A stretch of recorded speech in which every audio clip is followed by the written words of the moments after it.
Welcome to Ask the Hiring Manager.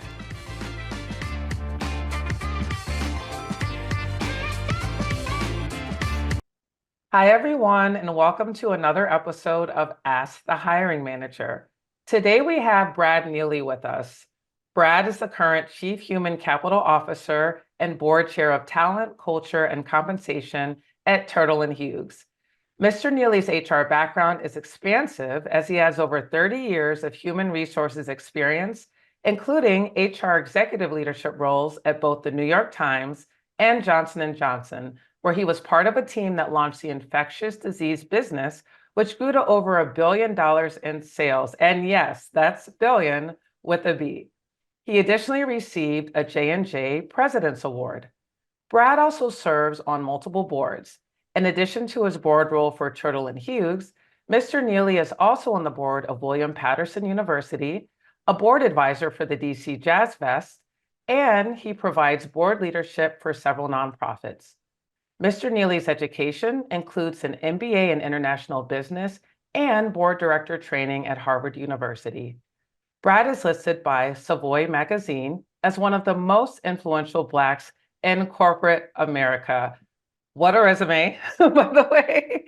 So great having you on the show today, Brad.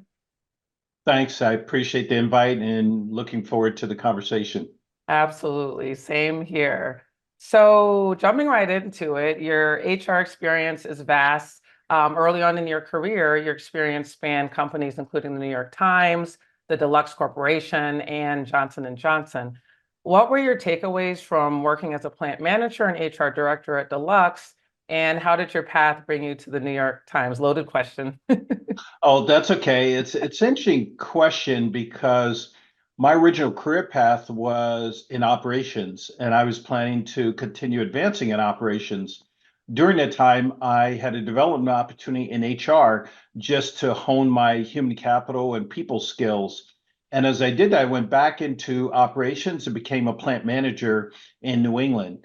In that role, I had bottom line P&L responsibilities. So I really learned how to be a business partner. I learned the challenges that a business partner, a plant manager faces every day that they're working. And it really allowed me to understand how to leverage also the HR role in supporting operations and maximizing the human capital in the organization. Hmm. Very, very nice. And, I believe that Deluxe and many of the organizations for which you have worked have been non-union, but the New York Times has a strong union presence. What are some of the differences or added responsibilities of working in HR in a union environment versus a non-union environment? That's a real good question. Those two environments could not be any more different. Deluxe was non-union, so you in a non-union environment, you work directly with employees. There's no middleman, no middle person. The lines between the roles can be blurred because you can ask people to do different jobs on any given day, any hour, any minute. When you work for a union environment, in the case of New York Times, when I was there, I believe they had like 12 or 13 unions. Hmm. So I tell people I got a lifetime worth of union experience in the time I was at the New York Times. Once employees are represented by a union, you have to deal with a completely different set of rules and regulations. From negotiating what's called a CBA or collective bargaining agreement, it's a contract for the employees, to employees being represented by the union and more clearly defined job roles. Also, in many cases, compensation is determined by the collective bargaining agreement and the role and time on the job versus individual performance. However, not all unions are created equal. Some are more progressive than others. That said, you have to approach a union environment like a partnership, always seeking win-win outcomes. Not just the New York Times, but I worked at J&J, and they also had a union, but we worked with one union. And the whole time I was there, we really educated the employees and the union on what's needed to be a progressive union and progressive partnership. And in doing that at J&J, we set record numbers for our operation. Oh, excellent, excellent. And mentioning J&J, I'm curious, how did you end up working in J&J in the pharmaceutical sector? I'm assuming you had little to no prior pharmaceutical background. You're right. And people ask me that all the time. So when you think about it for a minute, I worked at the New York Times. and they sold newspapers, a consumer product. When I moved over to J&J, I moved over to consumer products, J&J Consumer Products, one of the largest consumer companies in the world. So there it was very much transferable skills, one consumer product to another. I was head of HR and labor relations. Once I was in consumer, I developed a track record of delivering results. And that gave me the opportunity to either take a much bigger role worldwide for consumer or take a much smaller role over in J&J Pharmaceutical where I had no pharmaceutical experience. And if you know much about the pharmaceutical sector, they really didn't hire people unless you had pharmaceutical experience, and I had none. So by having a track record within J&J, I was a known commodity. And they took a chance on me. I know it was better to have that opportunity to learn pharmaceutical. And as I did that, a year later, that led to me being named the worldwide vice president of HR for the entire infectious disease business of J&J in the pharmaceutical sector. Oh my gosh, amazing. And at J&J, what type of talent acquisition did you help facilitate, or what type of positions did you hire for? Yeah, when we started the infectious disease business at J&J, it was actually a division of orthobiotech, which is biologics. And, orthobiotech was, they call it the goose that laid the golden egg. It helped create red blood cells. And every year their sales would go up $1 billion from 1 billion to 2 to 3. And we were a division of them. As we formed an infectious disease business, we spun off as a freestanding company, actually 3 freestanding companies within J&J, and we had to build and hire for everything. So we built an entire organization. I led the human capital aspect on that. I was on the board of 3 J&J companies, and we built it from the ground up in a therapeutic area that J&J had no expertise in and very little experience. So the strategic approach was really a buy and build strategy. And when I say buy and build, it was to buy talent on the open market to bring that experience into J&J that we didn't have, and to build that experience within J&J. When you're in the pharmaceutical sector, if you're launching a new therapeutic area and you have new potential drugs in a pipeline, and we had a half dozen drugs in our pipeline at different stages of clinical trials to go to market, everyone in the pharmaceutical sector of J&J wanted to come over there because the chance of being in a pharmaceutical company launches what they call NDA, a new drug application, is sometimes unique. We had 3 or 4 that were in the pipeline, and we launched 2 of the drugs when I was there. So we actually brought people in from other parts of the pharmaceutical sector within J&J in all different aspects, inside and outside sales, finance, IT, HR, clinical trials, you name it. And then we also bought that expertise on the market. So each functional area, we had a mixture of people within J&J without the specific knowledge, and people who had that detailed knowledge, therapeutic area knowledge from outside of J&J, and then we worked to integrate them for a collaborative approach to work together. Wow, what expansive experience, like building that organization from the ground up and bringing on all those different kind of functions. I'm sure that was like definitely obviously a major effort, but one that you did it. You Yeah, executed. and I have to tell you, it wasn't just me. It was a team approach. My HR team, the team across our therapeutic area, and that's what resulted in not just me, but a number of the teams winning chairman awards and president Wow. awards from J&J for what we did in the therapeutic area, and the results we delivered. Awesome.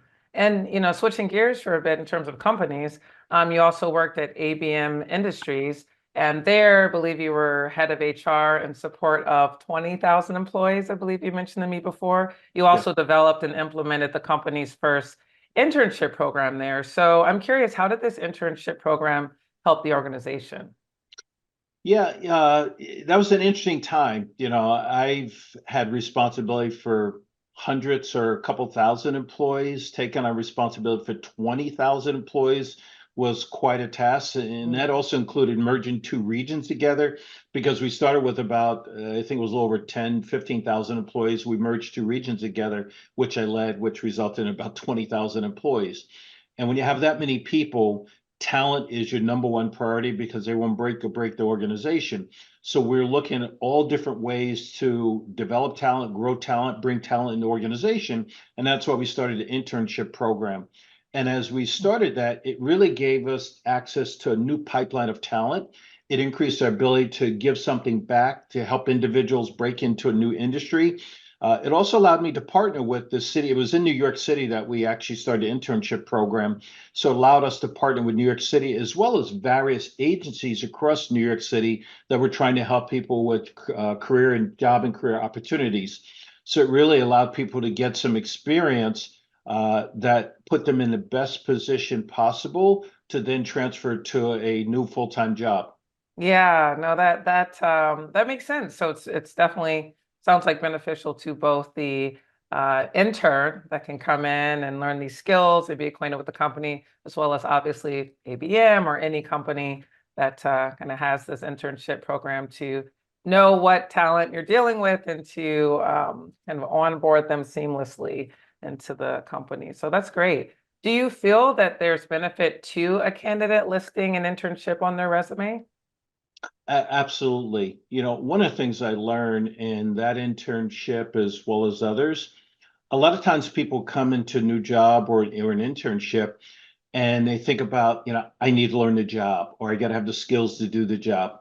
What we found there, as well as in other internships and candidates, it's the soft skills that allow people to be successful or fail. They may know how to do the job, but some of those softer skills, being part of a team, accepting criticism or feedback or coaching from your manager, being there on time, being part of making suggestions, or how to deal with conflict. It's all those softer skills that will cause someone to succeed or fail. So the internship also increased the chances of being hired in a full-time position. And at the New York Times, I'm sorry, at ABM, it was a lot of entry-level positions, and most internships are designed for that. But you can carry it right through the basic entry-level position in a company like ABM or others to internships that we run at Turtle Hughes right now, where it's mostly geared towards college graduates. And if I have two college graduates applying for the same job and one has had an internship and one hasn't, the one with the internship is going to get a second look. They're going to have a leg up because that internship tells me they already know what it's like day in and day out to do the job. It's always interesting for a candidate from the outside looking in, what they say, the grass is always greener. They really only have a broad view of what the role looks like. If they've had an internship, that tells me they've done the job or part of the job at least day in and day out. So their ability to understand if they like the job, if they like what they'll be doing every day, if they'll be successful at it, the chances are much higher than not having an internship. So I encourage anyone, whether it be in high school or in college, any opportunity to get an internship while you're going through your education, to take advantage of that. It'll put you in a much better position. Absolutely. It's just to back up what you said. Yes, younger job applicants or job applicants definitely include internship on your resume. It'll definitely help, as Brad was saying. Great. And then, as you mentioned, Turtle and Hughes. So currently you're at Turtle and Hughes. What type of company is Turtle, and what are your roles and function at this company? Yeah, so Turtle and Hughes is a privately owned, female-run billion-dollar electrical supply, distribution, and solution provider to get electricity from where it's generated to where it's used. This also includes working to double or triple the electric grid in the US. Depending on who you talk to, there's all different numbers that because electricity is one of the few sources of energy that you can supply and feed with non-polluting sources. So you can feed electricity or generate it from hydro, from solar, from wind that doesn't generate any type of pollution. You get more and more big cities like New York City or Chicago and others. When they built the city and built the infrastructure, they put piping underground, for example, for natural gas that was made for a 5 or 10 story building. If you go to New York, they're tearing down the 5 story buildings and putting up 50 and 100 story buildings. They can't supply enough natural gas in most of those big cities, which means all turning to electric. Hmm. You add on top of that, pulling out lights and turning them all to LEDs or EVs, and you can get different versions of how fast they're coming, but they are coming. All these things create more and more demand for electricity and more demand for the solutions and supplies that we deliver across America and across the world. That's great. Yeah. And, maybe I'm biased, but I love the fact that it's also female, female-owned company. That's great too. That's great too. But wonderful, solutions, it sounds like that Turtle's providing. What type of positions or what range of roles does title hire for? Yeah, we hire for everything. Um, but more specifically, or more importantly, we hire a lot of inside and outside salespeople. Almost Mm. every company that's selling a product or service needs salespeople. So always looking on the lookout for inside and outside sales. But that also includes, finance, IT, HR, operations. Those are mostly incremental replacement hires, whereas sales, in many cases, as we grow our market, we're continuing to add people. I tell people all the time, if you look at any statistic from any organization, your best hire is a referral from someone else that works here. So I Mm. constantly try and drive the understanding and reinforce the behavior with all employees in Turtle, well, all recruiters. So I know me, I'm always looking for talent. Just in my day-to-day life, in outside of work, if I meet and come across or interact with someone that I think would be a good employee, I will recommend them. I will get their information.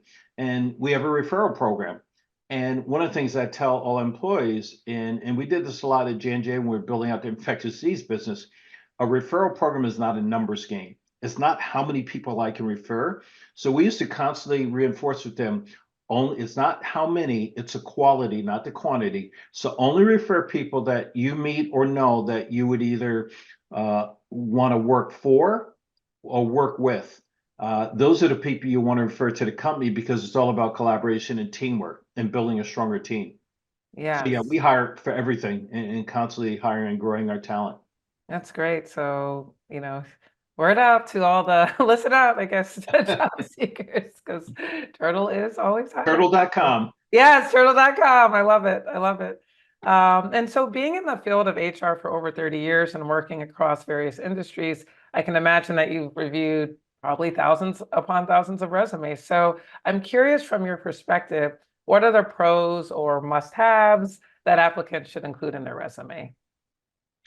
That's also an interesting question because you're right. I've looked at thousands of resumes and I'm one of the individuals that's very critical about resumes. Your resume really only serves one person on one purpose. That person is to get you an interview. That's what your Mm. resume does. After that, you're selling yourself because you're marketing the most important thing you have, yourself, your background, your knowledge and skills.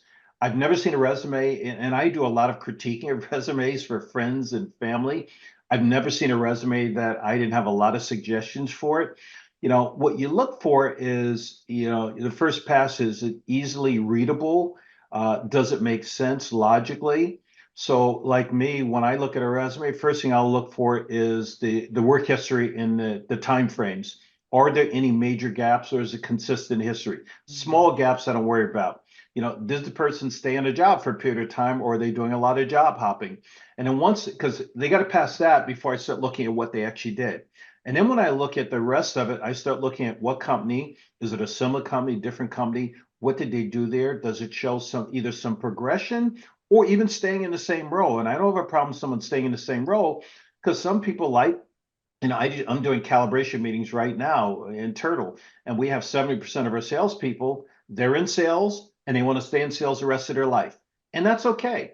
And then we have 30% that want to move on to something else. So I also look for people have a history of and putting on their resume what they're responsible for more Mm. than what they accomplish. And Yes. as I look at resumes or critique resumes, one of the big pieces of feedback I give people is, okay, you put what you're responsible for, and then I have so what.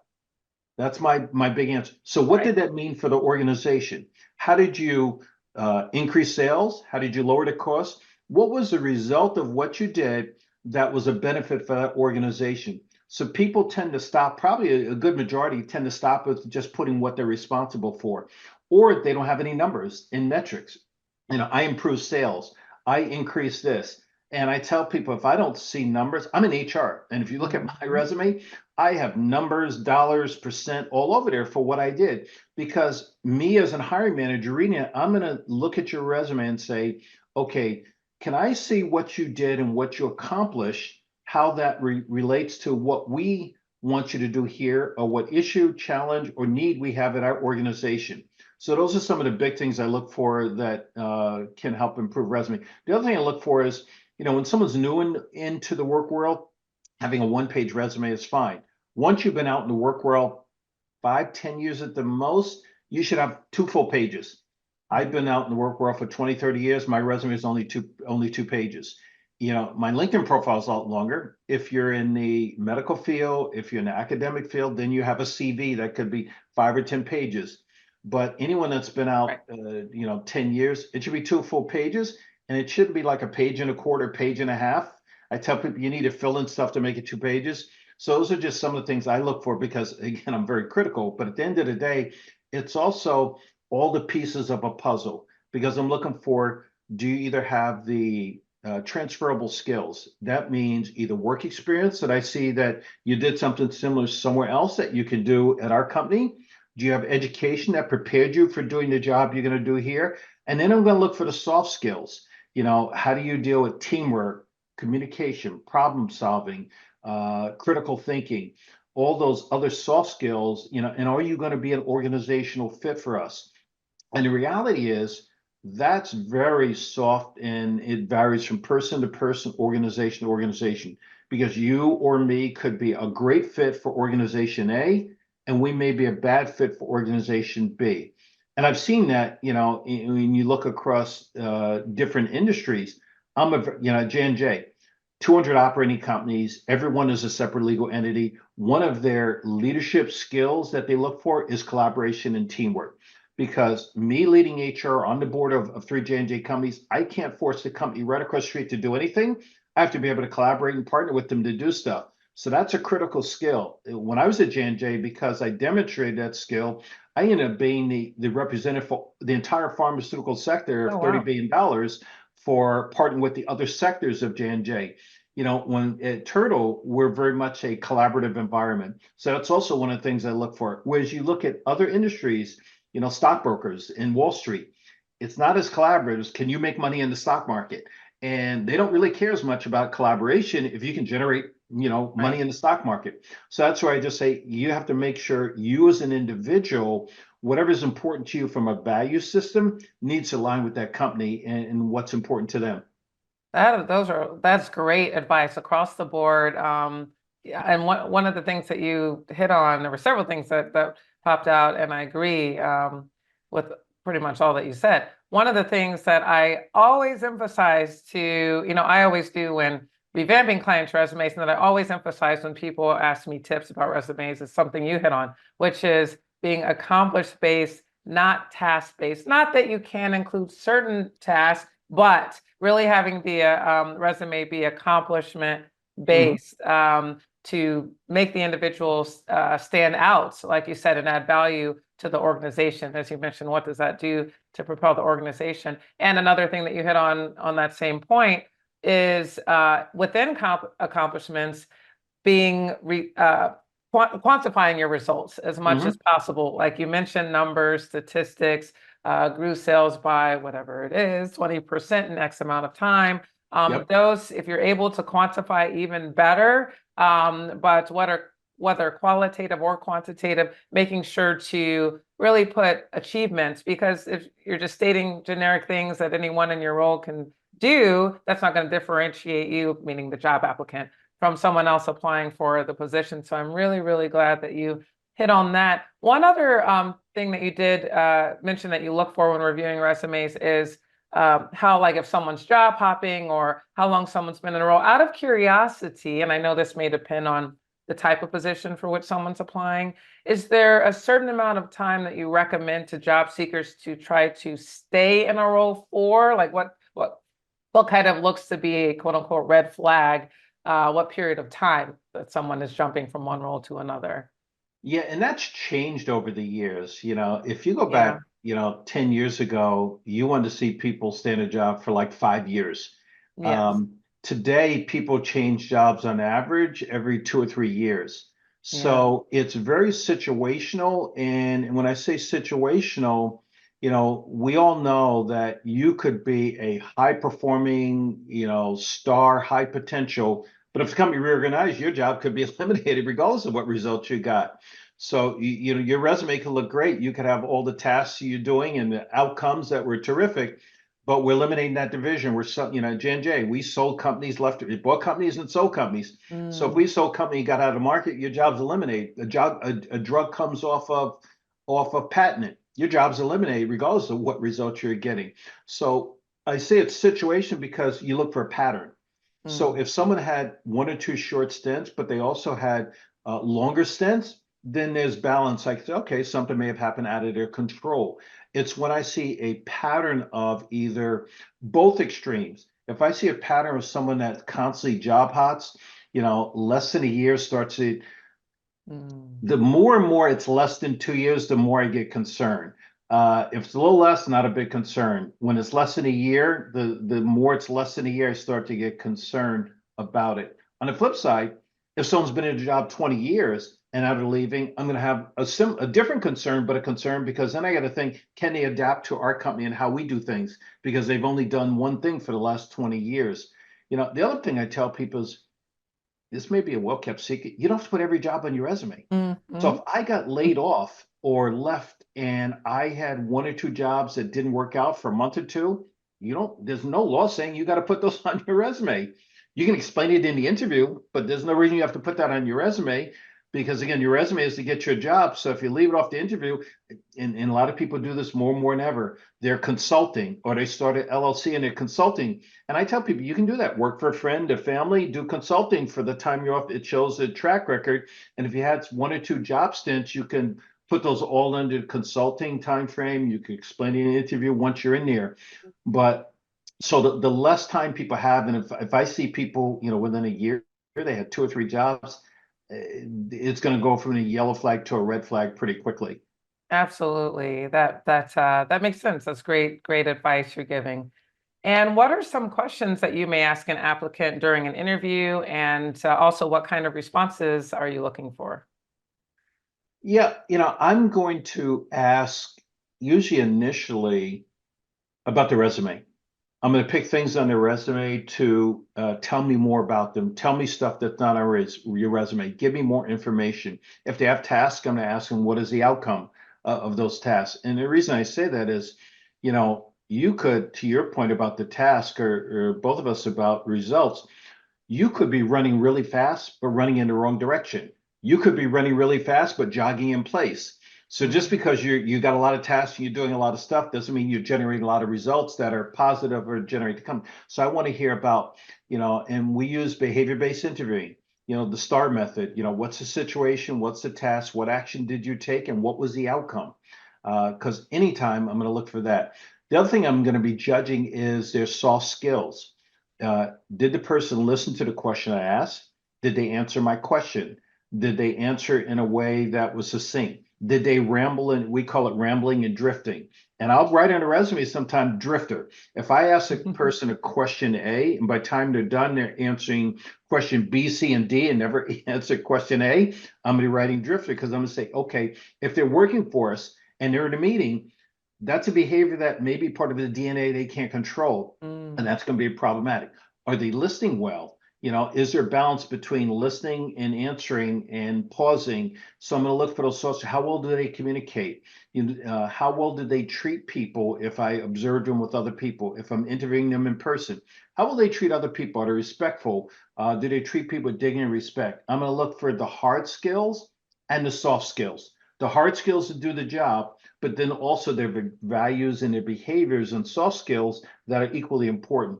And if there's gaps in employment, so I'm going to ask them about each one of those, or at least most of those. And if does it logically make sense?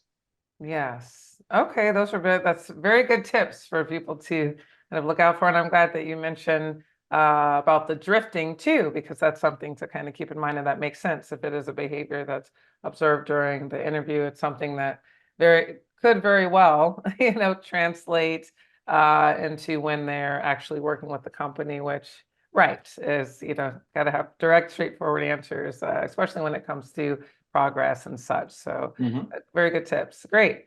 Kind of another topic, but very related to like real life with how our society is moving forward nowadays, but AI. So AI is emerging in popularity and is beginning to become an integral part of many of our lives.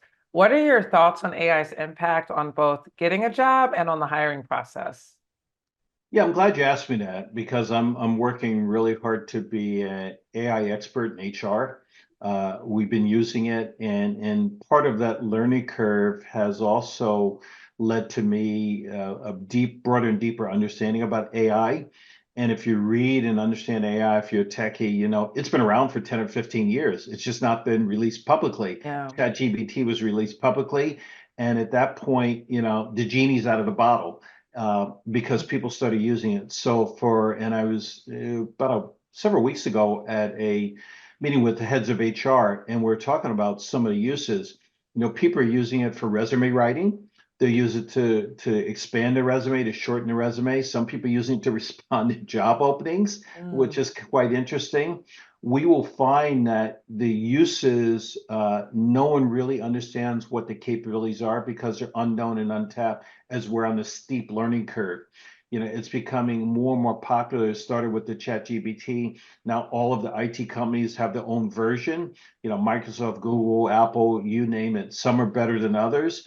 We started using AI in HR to create job descriptions. We used to go to Google or Microsoft, and we'd search job descriptions and cut and paste and create our own or edit it. Now you just go to ChatGPT and say, can you type a job description for this? For candidates, they can take their resume and say, can you shorten it? Can you expand it? Can you make it more formal? So for resume writing, it's probably a really good tip for it. Can you make sure there's no grammatical errors in there? For responding to openings, I think we're going to see more and more AI it's probably not the best for responding to openings, right. in my opinion, because the candidate should be involved with that. But it's probably really good for finding opportunities.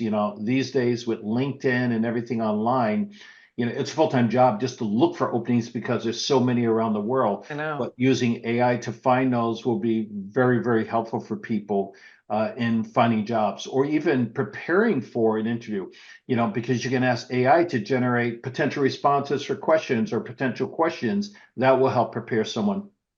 Yes, it's crazy, not necessarily bad crazy, but just, there's so much, right, that AI can do, and I guess educating ourselves on the benefits, and as you mentioned, kind of hinted on when to use it too, like whether we should use it to respond, where it's beneficial to a job seeker, for example, to use it and when not to use it. And out of curiosity, from working with and talking to other HR professionals, do you find that many are up to date on AI or other technology tools that job applicants may be utilizing, such as you mentioned, ChatGPT or other tools? Yeah. Um, yeah, it's a good question. And I'm going to go back starting with additional response to your last question about the hiring Yeah, process, sure. because there are AI applications or AI is being bolted on to some of the applicant tracking systems where they're using AI to actually screen resumes. When you have hundreds or thousands of resumes, using AI to track it. There's good and bad in that. And the government's even getting involved with some of this because, Hmm. the AI, if you follow it, it also hallucinates. It also has some bias that it builds in. And one of the natural bias for AI is, if I need whatever, so let's just take an example of programmers, and I have 100 programmers, and I feed resumes of 100 programmers into an AI system and say, now I gave you 100 people who are successful in my company. I want you to go on the internet or LinkedIn and find me new programmers. Well, if all your programmers look a certain way, came from a certain school, grew up in a certain area, it's going to take that information and it's only going to find you a new program instead of the same DNA. So that's where that bias or unconscious bias or bias built into AI that the government's even saying you got to have a human in there. You got to have humans to look at those and say, does this make sense? Is it biased? Is there an adverse impact? So for candidates, you got to be aware of that also.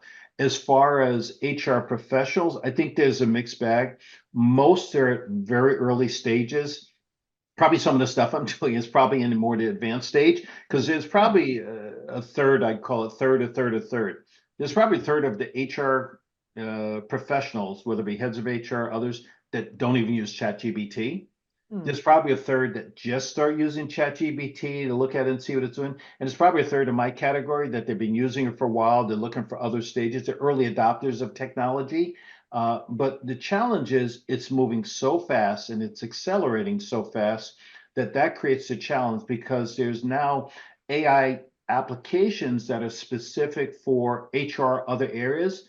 The challenge I know I face, and I'm sure some of my peers face, you don't want to spend the money and commit to one solution because it's moving so fast. Because I could lock in buying a solution or signing a contract with vendor A, and before I know it, vendor B a month from now has something way more advanced.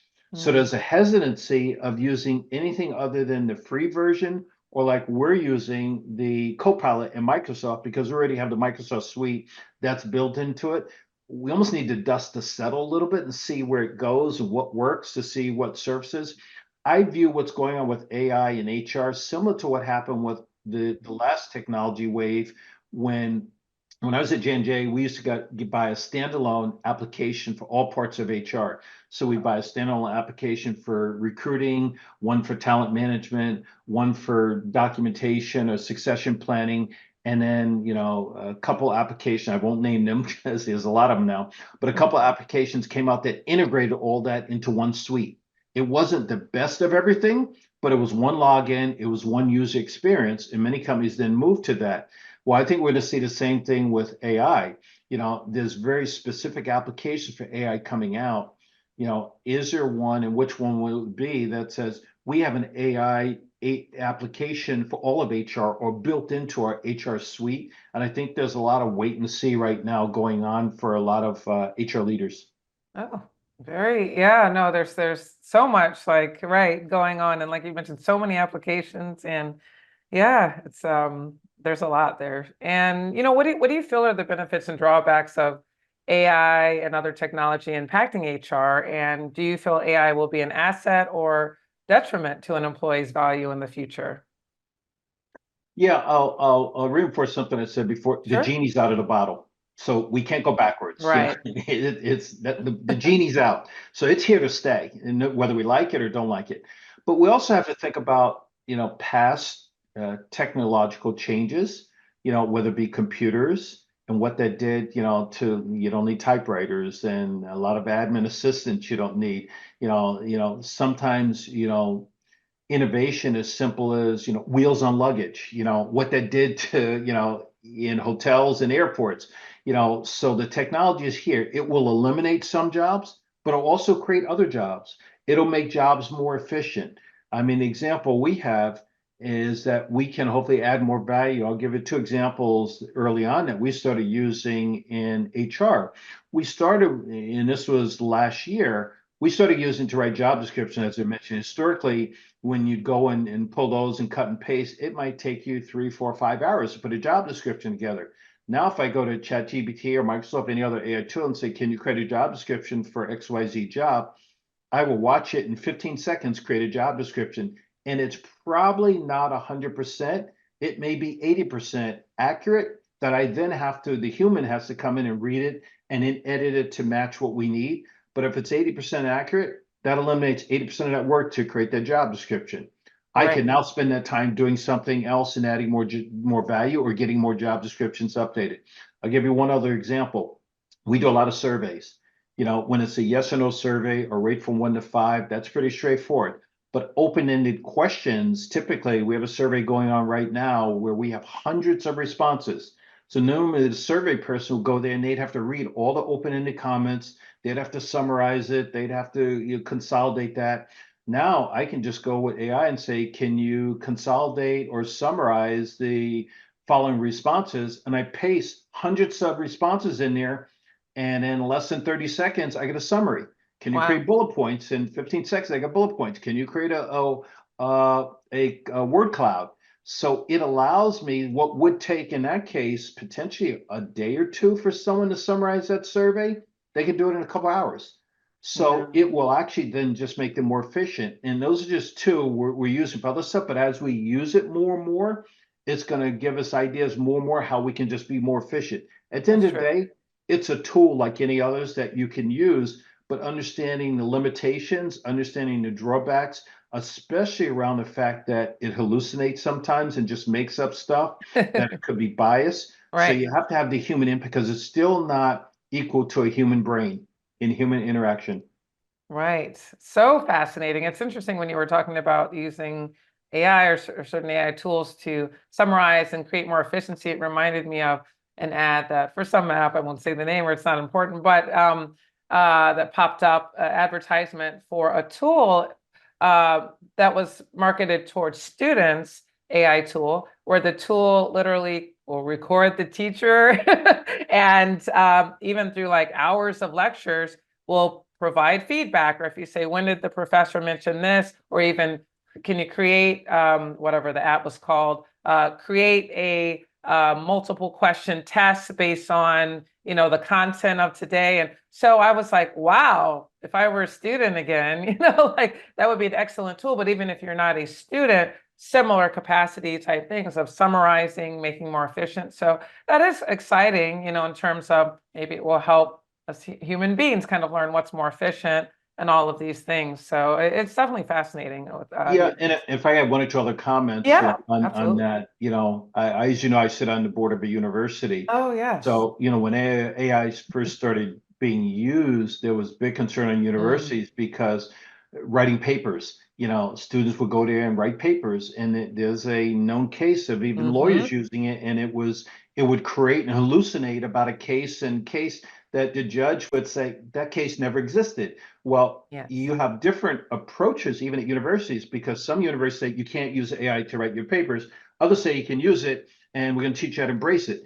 But you don't learn from having AI write your paper. What you might learn from is you write the paper and you feed it into AI and say, can you edit this or can you Right. evaluate it? Can you check it for grammar and highlight that? So there are tools where you can still use it more efficiently. At work, the same thing. We'll find there's more and more tools we can use.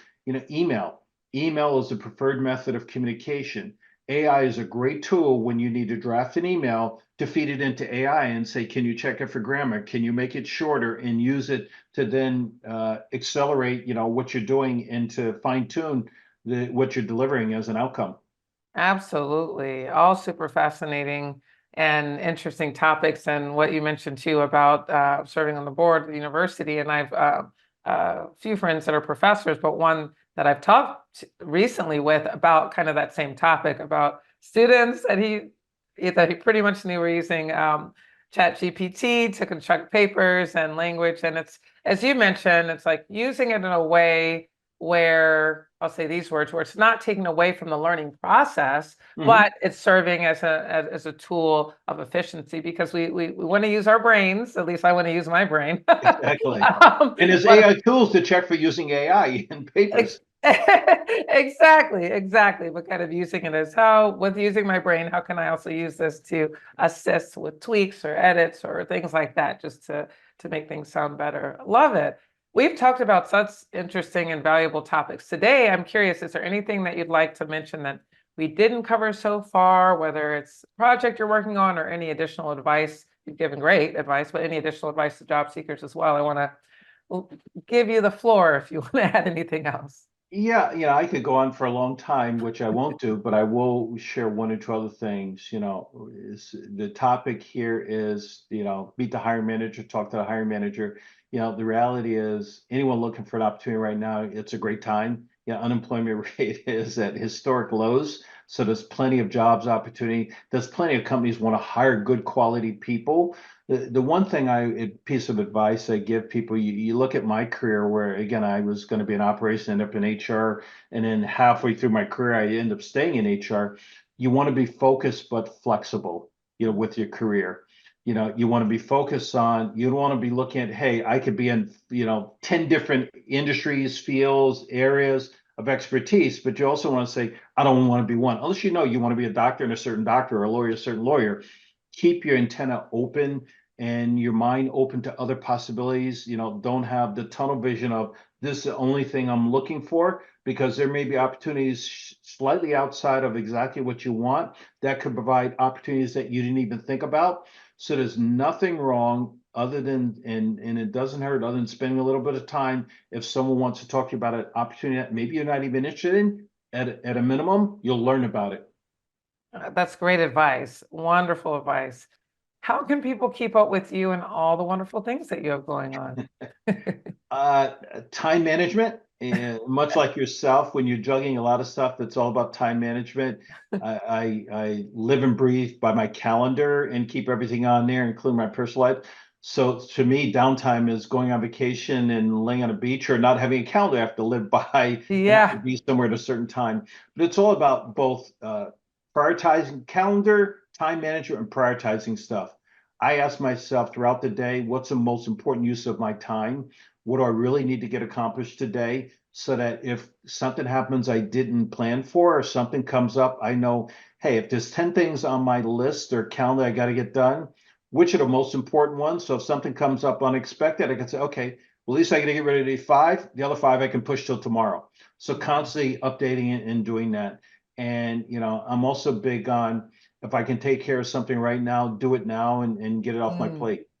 That's true. That's really great advice. That's something I've learned to be better at, just getting it getting it done in the moment if it's possible. So wonderful. And so that you've been such oh my gosh, a value add. I love talking to you in general, even the first couple times we got acquainted, and loved having you on the show. So wonderful advice and tips that you've given today. And I know, if it's okay with you, I can let our viewers know that Brad is on LinkedIn. So you can find Absolutely. him, Brad Neilley. His name's been on our Yep. on the Feel free title. to connect. Yes, definitely connect. Thank you so much. And also thank you, all of our viewers, and stay tuned for another episode of Ask the Hiring Manager. Bye, everyone. Welcome to Ask the Hiring Manager. I'm Leslie Hunter, president of Resume Makeover. I've been helping job seekers for nearly a decade to acquire their dream jobs and achieve the income they desire, from entry-level applicants to C-suite executives and everyone in between. From your resume to your cover letter, LinkedIn profile, bio, or website content, I'm here for you. And now I'm going to open the door and interview some of the top hiring managers so that you can have the insight that you need to book the jobs that you want. Welcome to Ask the Hiring Manager.